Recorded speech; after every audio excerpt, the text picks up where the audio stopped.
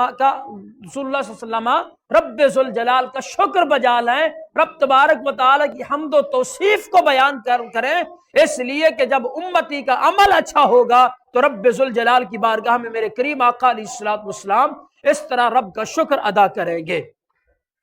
یہی وجہ ہے کہ میرے کریم آقا علیہ الصلوۃ والسلام جب آپ عبادت فرمایا کرتے تھے تو کریم آقا علیہ الصلوۃ والسلام کے پائے اقدس میں ورم ہو جاتے تھے۔ کریم آقا علیہ الصلوۃ والسلام ساری رات کھڑے ہو کر رب کے حضور عبادت کیا کرتے تھے۔ تو جب اس پر بھی سیدہ ام عائشہ صدیقہ رضی اللہ تعالیٰ نے عرض کیا، رسول اللہ صلی اللہ تعالی علیہ وسلم آپ کے پائے اقدس پر ورم آ جاتے ہیں، یا رسول اللہ آپ اتنی مشقت میں اپنے آپ کو کیوں ڈالتے ہیں؟ تو عزیزان محترم، میرے کریم آقا علیہ الصلوۃ والسلام کا ایک ہی جواب ہوتا تھا کہ کیا میں اپنے رب کا شکر ادا نہ کروں، میں اپنے رب کی بندگی نہ کروں؟ یہی وجہ ہے کہ جب ساری رات کھڑے ہو کر میرے کریم آقا علیہ الصلوۃ والسلام رب کی عبادت کر رہے ہیں تو اتنے میں کریم آقا علیہ الصلوۃ والسلام کے پائے اقدس پر ورم آ جاتا ہے، تو رب ذوالجلال نے قرآن مجید فرقان حمید کی آیات کو نازل فرمایا۔ رب ذوالجلال نے فرمایا، یا ایھا المزمل قم اللیل الا قلیلا نصفہ او انقص منہ قلیلا۔ اے پیارے، اے مزمل کی چادر اوڑھنے والے، اے میرے محبوب، آپ اپنے آپ کو اتنی مشقت میں کیوں ڈالتے ہیں؟ آپ ساری رات اپنے آپ کو اتنی مشقت میں کیوں ڈالتے ہیں؟ یا ایھا المزمل قم اللیل الا قلیلا۔ ہاں، رات میں آپ کھڑے ہو کر قیام کرتے ہیں تو اے پیارے اپنا قیام کم کر دیجئے، نصفہ او انقص منہ قلیلا۔ اے پیارے حبیب علیہ الصلوۃ والسلام، آپ آدھی رات عبادت کر لیا کریں یا اس سے کچھ کم عبادت کر لیا کریں۔ اے محبوب، آپ اپنے آپ کو مشقت میں نہ ڈالیں۔ 16ویں پارے کے اندر بھی رب ذوالجلال نے اسی بات کو بیان فرمایا، طٰہٰ ما انزلنا علیک القرآن لتشقیٰ۔ رب ذوالجلال نے فرمایا، اے میرے محبوب، اے پیارے، اے طٰہٰ۔ اب یہ حروف مقطعات ہیں، ان کا کوئی معنی و مفہوم جو ہے مفسرین نے نہیں لکھا، یہ اللہ اور اس کا رسول جانتا ہے کہ طٰہٰ سے مراد کیا ہے۔ لیکن پیارے حبیب علیہ الصلوۃ والسلام، ہم نے قرآن اس لیے تو نہیں اتارا کہ آپ اپنے آپ کو مشقت میں ڈال دیں، آپ اپنے آپ کو مشقت میں ڈال دیں۔ تو عزیزان محترم، یہ میرے کریم آقا علیہ الصلوۃ والسلام کی عبادت کا ذوق دیکھیے، عبادت کا شوق دیکھیے، عبادت کی محبت دیکھیے، الفت دیکھیے، اور پھر ہر مقام پر میرے کریم آقا علیہ الصلوۃ والسلام نے ہم گناہگاروں کو، سیاہکاروں کو یاد فرمایا ہے۔ لیکن آج جب رسول اللہ صلی اللہ علیہ وسلم کی بات آتی ہے تو ہم اپنے جو ہے گویا کہ سروں کو جھکا کر بیٹھ جاتے ہیں۔ ہم کہتے ہیں یہ ہمارا مسئلہ نہیں ہے، یہ ہمارا مسئلہ نہیں ہے۔ تو ذرا غور تو کیجئے، میرے کریم آقا علیہ السلام اس دنیا میں تشریف لائے تو کریم آقا علیہ السلام رب کے حضور سجدہ کریں تو یہی دعا کریں، یا اللہ میری امت کی خیر فرما۔ میرے کریم آقا علیہ السلام 63 سالہ زہری حیات مبارکہ کے ایام گزارے تو صبح و شام، چاہے وہ بیابانوں کے اندر ہوں، چاہے وہ غاروں کے اندر ہوں، چاہے وہ پہاڑوں کے اندر ہوں، یا جہاں کہیں بھی ہوں، رسول اللہ صلی اللہ علیہ وسلم کی ایک ہی صدا ہو، یا اللہ میری امت کی خیر فرما۔ جب اس دنیا سے جا رہے ہیں تو مولا علی شیر خدا فرماتے ہیں کہ رات جس وقت میں غسل دینے کے لیے کریم آقا علیہ السلام کو آگے بڑھا تو میں غسل دے رہا تھا، میں نے دیکھا کریم آقا علیہ السلام کے لبہائے اقدس جنبش فرما رہے ہیں، حرکت فرما رہے ہیں۔ تو فرماتے ہیں میں نے اپنے کان قریب کیے تو یہی آواز تھی، یا اللہ میری امت کی خیر فرما، میری امت کی خیر فرما۔ اب ذرا غور کیجئے، میرے کریم دنیا میں تشریف لائیں تو ہم گناہگاروں کو یاد کریں۔ میرے کریم آقا علیہ السلام جو ہے وہ اس زہری حیات مبارکہ میں رہیں تو صبح و شام اپنی گناہگار امت کو یاد فرمائیں۔ کریم آقا علیہ السلام رب کے حضور معراج پہ تشریف لے جائیں تو پھر بھی اپنی امت کو یاد فرمائیں۔ یہاں تک فرمایا گیا کہ کریم آقا علیہ السلام اس مقام تک تشریف لے گئے تھے کہ اگر اپنی امت کی فکر نہ ہوتی تو سرکار واپس تشریف نہ لاتے، لیکن سرکار معراج سے واپس تشریف لائے، اس لیے تشریف لائے فقط اپنی امت کی خاطر، فقط اپنی امت کی خاطر۔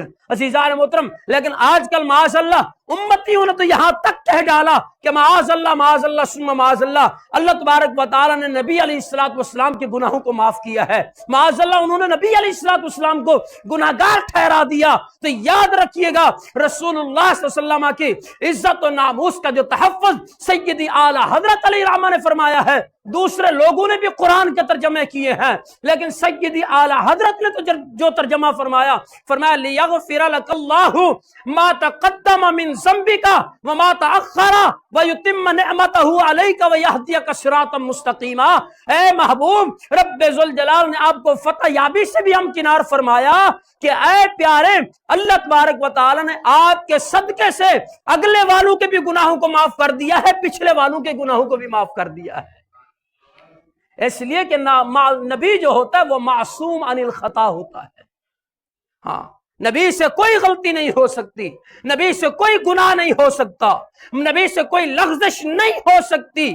ہاں، بقیہ رہا قرآن مجید فرقان حمید کے اندر جو چند مقامات پر انبیاء علیہ السلام کے واقعات کو ذکر کیا گیا، جہاں ان سے معاملات ہوئے، تو اس کے متعلق بھی علماء کرام فرماتے ہیں کہ یہ رب تبارک و تعالی بہتر جانتا ہے کہ ان کے معاملات میں کیا ہے کیا نہیں ہے، تو لیکن ہمیں زبان کھولنے کی اجازت نہیں ہے، اس لیے کہ رب ذوالجلال نے تمام انبیاء علیہ السلام کو معصوم عن الخطا بنا کر اس کائنات میں مبعوث فرمایا ہے۔ انہی صحابہ کرام علیہ رضوان کے بارے میں، ہاں، اس لیے کہ پچھلی آیت میں بھی کریم آقا علیہ الصلوۃ والسلام کے حوالے سے بھی بات کہ رب ذوالجلال نے آپ پر سکینہ نازل فرمایا، آپ کو سکون، اطمینان، یہ ساری چیزیں عطا فرمائی۔ جب صحابہ کے دلوں میں بھی یہ باتیں پیدا ہوئی تو پھر رب ذوالجلال نے ان کی باتوں کو بھی آگے ذکر فرماتے ہوئے فرمایا لِيُدْخِلَ الْمُؤْمِنِينَ وَالْمُؤْمِنَاتِ جَنَّاتٍ تَجْرِي مِن تَحْتِهَا الْأَنْهَارُ خَالِدِينَ فِيهَا وَيُكَفِّرَ عَنْهُمْ سَيِّئَاتِهِمْ وَكَانَ ذَلِكَ عِندَ اللَّهِ فَوْزًا عَظِيمًا۔ رب ذوالجلال نے فرمایا کہ تاکہ اللہ تبارک و تعالی ان کو داخل کر دے، ان مؤمنین کو اور مؤمنات کو، یعنی اہل ایمان وہ مرد ہیں یا اہل ایمان عورتیں ہیں، رب ذوالجلال ان کو داخل فرما دے جنات، ایسی جنت میں تجری من تحتها الانہار، جس جنت کے نیچے نہریں رواں دواں ہیں، خالدین فیہا، تاکہ وہ اس میں ہمیشہ ہمیشہ رہیں، وَيُكَفِّرَ عَنْهُمْ سَيِّئَاتِهِمْ، اور رب ذوالجلال ان سے عذاب کو دور فرما دے، رب ذوالجلال ان سے عذاب کو دور فرما دے۔ وَكَانَ ذَلِكَ عِندَ اللَّهِ فَوْزًا عَظِيمًا، یہ رب ذوالجلال کی طرف سے ان کے لیے بہت بڑی کامیابی ہے، یہ رب ذوالجلال کی طرف سے ان رسول اللہ صلی اللہ علیہ وسلم کے غلاموں کے لیے بہت بڑی کامیابی ہے۔ دیکھیے لِيَغْفِرَ لَكَ اللَّهُ مَا تَقَدَّمَ مِن ذَنبِكَ وَمَا تَأَخَّرَ وَيُتِمَّ نِعْمَتَهُ عَلَيْكَ وَيَهْدِيَكَ صِرَاطًا مُسْتَقِيمًا۔ اس میں رب ذوالجلال نے میرے کریم آقا علیہ الصلوۃ والسلام کو گویا کہ یہ بات ارشاد فرمائی کہ اے پیارے، رب ذوالجلال نے تو آپ کو تو معصوم عن الخطا بنایا ہے، آپ کی بدولت آپ کے غلاموں کے گناہوں کو بھی بخشا ہے۔ جب صحابہ کے دلوں میں یہ تڑپ پیدا ہوتی ہے تو رب ذوالجلال ان کے لیے بھی فرماتا ہے کہ رب ذوالجلال ان مؤمنین و مؤمنات کو بھی ایسی جنت میں داخل فرمائے گا جس جنت کے نیچے نہریں رواں دواں ہے، رب ذوالجلال ان کی خطاؤں کو معاف فرمائے گا۔ اور آگے فرمائے وَيُعَذِّبَ الْمُنَافِقِينَ وَالْمُنَافِقَاتِ وَالْمُشْرِكِينَ وَالْمُشْرِكَاتِ الظَّائِنِينَ بِاللَّهِ ظَنَّ السَّوْءِ۔ عزیزان محترم، یعنی کافروں کے لیے عذاب ہے، منافقین کے لیے عذاب ہے، مشرکین کے لیے عذاب ہے، اللہ اور اس کے رسول کے نافرمانوں کے لیے عذاب ہے، لیکن جو رسول اللہ صلی اللہ علیہ وسلم کا کلمہ پڑھنے والے ہیں، جو رسول اللہ صلی اللہ علیہ وسلم کی عزت و تکریم کرنے والے ہیں، جو رسول اللہ صلی اللہ علیہ وسلم کے ساتھ وفا کرنے والے ہیں، گویا رب ذوالجلال فرماتا ہے رب تبارک و تعالی ایسے لوگوں کو جنت میں داخل فرمائے گا، ایسے لوگوں کو جنت میں داخل فرمائے گا۔ اور رب ذوالجلال نے پھر آگے کیا فرمایا؟ آگے چلتے چلتے رب ذوالجلال نے پھر ارشاد فرمایا میرے کریم آقا علیہ السلام کی عزت کو، عظمت کو بیان فرماتے ہوئے فرمایا انا ارسلناک شاہدا ومبشرا ونذیرا، اے محبوب ہم نے آپ کو گواہ بنا کر بھیجا، اور گواہ بنا کر بھیجا، ومبشرا ونذیرا، اور خوشخبریاں دینے والا بنا کے بھیجا، ڈر سنانے والا بنا کے بھیجا۔ اے محبوب ہم نے آپ کو بھیجا گواہ بنا کر۔ کس کے لیے گواہ بنایا گیا؟ کس کے لیے گواہ بنایا گیا؟ تو یاد رکھیے گا قرآن مجید فرقان حمید کا دوسرا پارہ اٹھائیں تو رب ذوالجلال نے واضح طور پر ارشاد فرمایا اس میں کہ رب تبارک و تعالی نے میرے کریم آقا علیہ الصلوۃ والسلام کو روئے زمین کی تمام مخلوق پر گواہ بنا کے بھیجا ہے۔ میرے کریم آقا علیہ السلام اس کائنات میں تشریف لاتے تو تمام انبیاء کے بعد تشریف لا رہے ہیں، لیکن جب قیامت کا دن ہوگا ہر نبی رب کے حضور ہوگا، ہر نبی گواہیاں پیش کر رہا ہوگا۔ گروہ انبیاء میں نے تمہاری گواہی کو تسلیم کر لیا ہے، اس لیے کہ تمہاری گواہی پر میرے مصطفیٰ نے گواہی دے دی ہے، میرے مصطفیٰ نے گواہی دے دی ہے۔ تو عزیزان محترم اب ذرا غور کریں کہ کریم آقا علیہ السلام کی گواہی کہاں کہاں چل رہی ہے۔ گواہ کون ہوتا ہے؟ گواہی کون دے سکتا ہے؟ گواہی وہ دے سکتا ہے جو واقعہ ہوا ہو، اس واقعے پر وہ موجود ہو، وہ موجود ہو، وہ گواہی دے سکتا ہے۔ جس کی آنکھوں کے سامنے وہ واقعہ ہوا ہو وہ گواہی دے سکتا ہے، جس کے سامنے سارے معاملات ہوئے ہوں وہ گواہی دے سکتا ہے۔ اگر آج کہیں واقعہ ہو جائے تو میں یہاں بیٹھ کر اس کی گواہی نہیں دے سکتا، تو پتا چلا کہ میرے کریم آقا علیہ الصلوۃ والسلام آدم سے پہلے موجود تھے، اسی لیے تو آدم کے بارے میں گواہی دے رہے ہیں، اسی لیے تو میرے کریم آقا علیہ الصلوۃ والسلام گواہی دے رہے ہیں۔ میرے کریم آقا علیہ السلام اس دنیا سے چلے گئے، 1500 سال گزر چکے میرے کریم آقا علیہ السلام کو، لیکن قیامت تک کے لیے آگے کتنا عرصہ ہے کوئی نہیں جانتا، یہ میرا رب جانتا ہے۔ لیکن یاد رکھیے گا یہ 1500 سال کی کہ اگر ہم بات کریں تو 1500 سال بعد بھی سرکار کے جس امتی نے جو کچھ کیا ہوگا قیامت کے دن میرے مصطفیٰ کریم گواہی دیں گے۔ اس لیے ہاں یہ کوئی نہ کہے کہ معاذ اللہ وہ مار کر مٹی میں مل گئے، نہیں نہیں، انبیاء علیہ السلام کو موت آتی ہے، فقط آتی ہے بس، پھر اس کے بعد رب ذوالجلال ان کو وہی زندگانی عطا فرما دیتا ہے۔ اب جو بھی نبی علیہ السلام میرے آقا مولا صلی اللہ علیہ وسلم جس غلام پر جس وقت چاہیں جس طرح چاہیں کرم نوازی فرمانا چاہیں، چاہے تو خواب میں دیدار کرا دیں اور چاہے تو بنفس نفیس دیدار کرا دیں، یہ میرے کریم آقا علیہ السلام کی شان ہے، یہ میرے کریم آقا علیہ السلام کی شان ہے۔ ہاں حضرت جامی رحمت اللہ علیہ کو نہیں دیکھا؟ آپ نے جب ایک کلام لکھا اور کلام لکھتے ہوئے عرض کیا کہ میں جا کر دربار رسالت میں اس کلام کو پڑھوں گا۔ عزیزان محترم کم و بیش 3 سے 4 مرتبہ کریم آقا علیہ السلام والی مدینہ کے خواب میں آئے اور سرکار نے فرمایا جامی آ رہا ہے، اس کو روکنا، میری بارگاہ تک نہیں پہنچنے دینا، اگر جامی میری بارگاہ میں آ گیا تو مجھے مزار پر انوار سے باہر آنا پڑے گا، مجھے میرے مزار سے باہر آنا پڑے گا۔ تو عزیزان محترم آخر کار یہ سب معاملات ہوتے رہے، وہ وقت پھر آیا کہ علامہ جامی رحمت اللہ علیہ جب وہاں پہنچتے ہیں تو کیا دیکھتے ہیں؟ علامہ جامی سے پہلے 2 خوبصورت نوجوان ہیں جو دربار رسالت میں وہی کلام پڑھ رہے ہیں جو علامہ جامی نے لکھا تھا۔ جامی کی روح تڑپ اٹھی اور عرض اپنے آپ کی سے کہنے لگے، اے جامی تو نے کبھی کسی کے سامنے یہ کلام پڑھا نہیں ہے، کسی کو دیا نہیں ہے، کسی کو بتایا تک نہیں ہے، لیکن یہ کون ہے جو تیرا کلام یہاں پڑھ رہے ہیں؟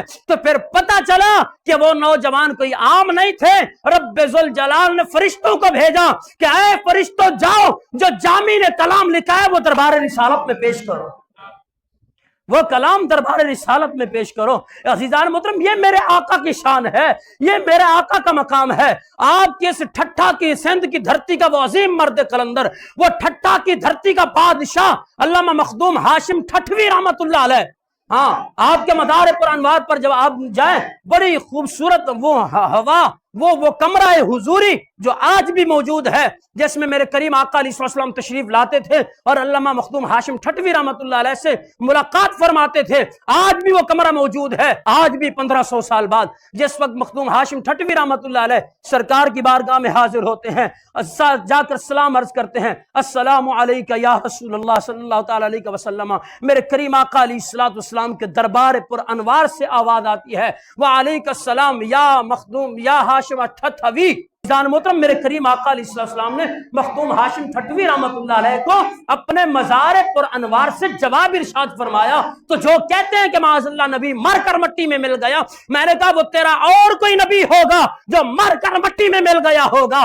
میرا نبی تو وہ ہے جو جس کو رب ذوالجلال نے کل بھی زندہ رکھا تھا. میرا نبی آج بھی زندہ ہے اور قیامت تک کے لیے میرا محبوب زندہ و جاوید ہے. اس لیے کہ کائنات کا یہ سارا نظام یہ میرے آقا کے صدقے سے چل رہا ہے. جب اگر میرے آقا نہ ہوتے تو کائنات کا نظام نہ چل سکتا. میرے آقا موجود ہیں اسی لیے تو کائنات کا نظام چل رہا ہے. تو عزیزان محترم اب ذرا غور کیجئے آگے رب ذوالجلال نے ارشاد فرمایا لِتُؤْمِنُوا بِاللَّهِ وَرَسُولِهِ وَتُعَزِّرُوهُ وَتُوَقِّرُوهُ وَتُسَبِّحُوهُ بُكْرَةً وَأَصِيلًا. یہاں پر بھی رب ذوالجلال نے مؤمنین کے لیے فرمایا اے ایمان والو اللہ پر ایمان لاؤ، اس کے رسول پر ایمان لاؤ. وَتُعَزِّرُوهُ وَتُوَقِّرُوهُ وَتُسَبِّحُوهُ بُكْرَةً وَأَصِيلًا. رب تبارک و تعالی نے ارشاد فرمایا محبوب کی عزت و تکریم کرو، محبوب کی عزت و تکریم کرو، محبوب کا ذکر خیر کرو. یہی وجہ ہے کہ حضرت آدم علیہ السلام جس وقت اپنے بیٹے حضرت شیس علیہ السلام کو وصیتیں کر رہے تھے اور فرمانے لگے کہ میرا وقت اخیر ہے، اب میرے بعد میرا منصب تم سنبھالو گے، اے شیس میری چند نصیحتیں ہیں. جب نصیحتیں کرتے کرتے اس میں ایک نصیحت یہ آئی کہ اے پیارے شیس جب بھی کوئی مصیبت کا وقت تجھ پر آ جائے تو محمد عربی صلی اللہ علیہ وسلم کا نام لے کر محبوب کا ذکر کر کے رب کی بارگاہ میں دعا کرنا، رب ذوالجلال تیری مصیبت کو دور کر دے گا.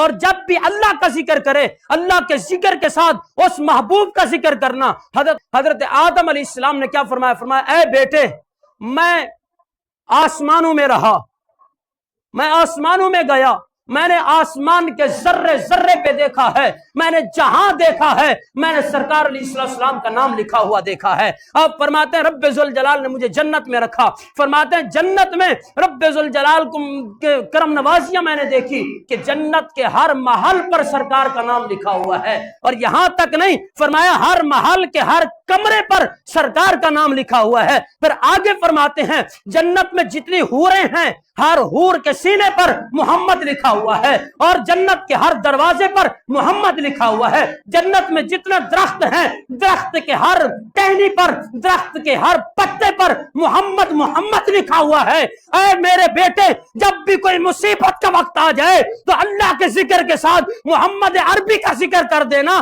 رب ذوالجلال تیری مصیبتوں کو دور فرما دے گا، رب ذوالجلال تیری مصیبتوں کو دور فرما دے گا. تو عزیزان محترم آج بھی ہمارے لیے سبق ہے جب بھی کوئی مصیبت کا وقت آ جائے، کوئی مشکل وقت آ جائے، کوئی کڑا وقت آ جائے تو اللہ کے ذکر کے ساتھ اللہ کے محبوب کو یاد کیا کرو، اللہ کی یاد کے ساتھ اللہ کے محبوب کا ذکر کیا کرو. جب اللہ کے ذکر کے ساتھ اللہ کے محبوب کا ذکر کریں گے انشاءاللہ ہم دنیا میں بھی کامیاب ہو جائیں گے اور قبر و آخرت میں بھی کامیاب ہو جائیں گے. رب ذوالجلال کی بارگاہ سے دعا ہے کہ رب ذوالجلال ہم سب کو کریم آقا علیہ الصلوۃ والسلام کی عظمت و شان سمجھنے کی توفیق عطا فرمائے. آمین وآخر دعوانا ان الحمد للہ رب العالمین.